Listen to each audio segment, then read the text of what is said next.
আসসালামু আলাইকুম। বন্ধুরা সবাই কেমন আছেন? আশা করি সকলে ভালো আছেন। আমি জহুরুর রহমান লিটন। আমার থানার নাম হচ্ছে নোয়াখালী আলো।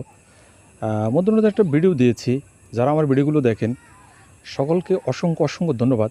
সবাই ভিডিওগুলো দেখবেন, বেশি বেশি করে লাইক করবেন, কমেন্ট করবেন এবং আমার এই চ্যানেলটাকে সাবস্ক্রাইব করে দেবেন। মূল ভিডিওতে ফিরে যাচ্ছি। এই যে স্ক্রিনে দেখাচ্ছি সরাসরি, এই যে দেখেন এগুলো হচ্ছে গ্রামগঞ্জের দৃশ্য। আসলে গ্রামগঞ্জটা আসলে অসাধারণ দেখার মতো। এই যে দেখাচ্ছি আপনাদেরকে স্ক্রিনে সরাসরি গ্রামের আসলে এই যে বিকেলের ন্যাচারাল আবহাওয়াগুলি, আসলে অক্সিজেনটাও একদম অরিজিনাল, কোনো ভেজাল নেই অক্সিজেনের, যেহেতু এখানে পরিবেশ দূষণ হওয়ার কোনো কিছুই নেই।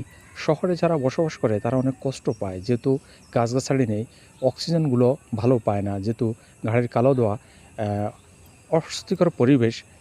এই যে দেখেন গ্রামটা কত সুন্দর শহরের চাইতে। এই যে দেখাচ্ছি সরাসরি স্ক্রিন আপনাদেরকে, এই যে দেখেন অনেক সুন্দর। এই যে দেখেন, এই যে দেখেন দেখাচ্ছি। এই প্রত্যাশায় বিদায় নিচ্ছি। আমি জহুরুর রহমান লিটন। সালামু আলাইকুম রহমতুল্লাহ।